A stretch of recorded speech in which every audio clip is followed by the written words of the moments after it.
क्या आप जानते हैं कि राखी का त्योहार, जिसे हम भाई बहन के पवित्र रिश्ते का प्रतीक मानते हैं, उसकी शुरुआत एक ऐसी घटना से हुई थी जिसमें न सिर्फ प्रेम और सुरक्षा की भावना थी, बल्कि एक गहरा विवाद भी छुपा था।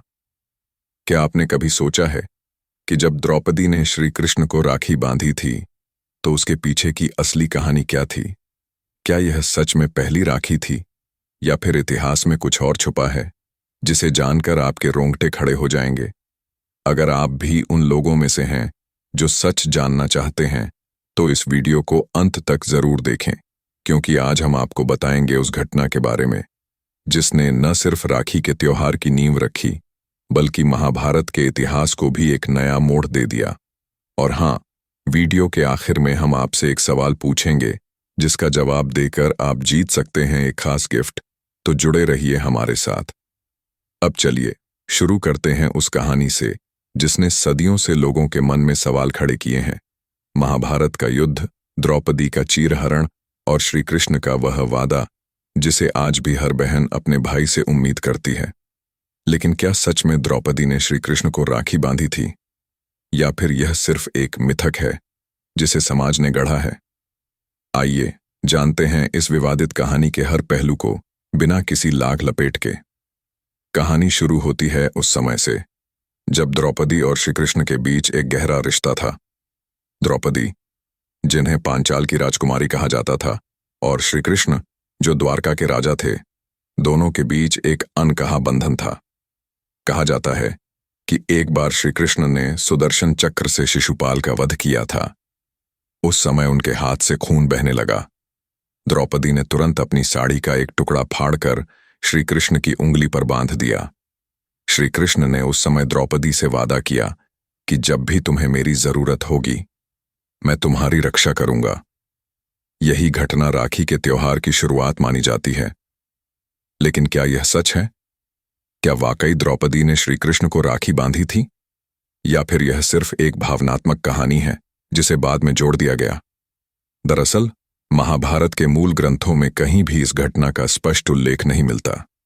न वेदव्यास की महाभारत में, न ही किसी अन्य प्राचीन ग्रंथ में द्रौपदी द्वारा श्री कृष्ण को राखी बांधने की घटना का जिक्र है। तो फिर यह कहानी कहां से आई? क्या यह सिर्फ एक सामाजिक कल्पना है जिसे बाद में जोड़ दिया गया ताकि राखी के त्योहार को एक पौराणिक आधार मिल सके? यहीं से शुरू होती है इस कहानी की सबसे बड़ी कंट्रोवर्सी। कुछ विद्वान मानते हैं कि यह घटना महाभारत के बाद के काल में जोड़ी गई ताकि समाज में भाई बहन के रिश्ते को और मजबूत किया जा सके। वहीं कुछ लोग मानते हैं कि यह घटना सच में घटी थी, लेकिन उसे ग्रंथों में विस्तार से नहीं लिखा गया।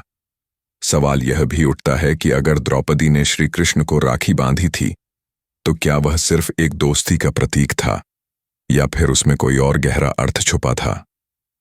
अब सोचिए, अगर यह घटना सच में घटी थी, तो क्या द्रौपदी ने श्री कृष्ण को भाई मान लिया था, या फिर यह सिर्फ एक भावनात्मक पल था जिसमें द्रौपदी ने अपने मित्र की रक्षा के लिए एक छोटी सी मदद की थी? और अगर द्रौपदी ने श्री कृष्ण को राखी बांधी थी, तो क्या यह राखी का पहला उदाहरण था, या फिर इससे पहले भी कहीं राखी का जिक्र मिलता है? इतिहासकारों की माने तो राखी का त्योहार सिर्फ भारत में ही नहीं, बल्कि दुनिया के कई हिस्सों में अलग अलग रूपों में मनाया जाता रहा है। लेकिन द्रौपदी और श्री कृष्ण की कहानी को सबसे ज्यादा लोकप्रियता मिली क्योंकि इसमें भावनाओं का ज्वार था, एक वादा था, और सबसे बड़ी बात, एक महिला की सुरक्षा का सवाल था। लेकिन क्या यह कहानी सच में उतनी ही पवित्र है जितनी हमें बताई जाती है, या फिर इसमें भी राजनीति और समाज की चालाकी छुपी है? बात करते हैं उस घटना की जिसने इस कहानी को और भी विवादित बना दिया। महाभारत के युद्ध के दौरान जब द्रौपदी का चीरहरण हुआ, तो श्री कृष्ण ने अपनी माया से द्रौपदी की लाज बचाई। कहा जाता है कि यह वही वादा था जो श्री कृष्ण ने द्रौपदी को साड़ी का टुकड़ा बांधने के बदले किया था। लेकिन सवाल यह है कि अगर श्री कृष्ण सच में द्रौपदी के भाई थे, तो क्या उन्होंने सिर्फ एक भाई की तरह उसकी रक्षा की, या फिर इसमें कोई और भावना भी छुपी थी?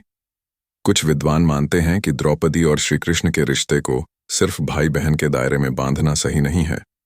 उनके बीच एक गहरा मित्रता का रिश्ता था जिसमें प्रेम, विश्वास और समर्पण था। लेकिन समाज ने इस रिश्ते को राखी के त्योहार से जोड़कर एक नया रूप दे दिया। क्या यह सही था?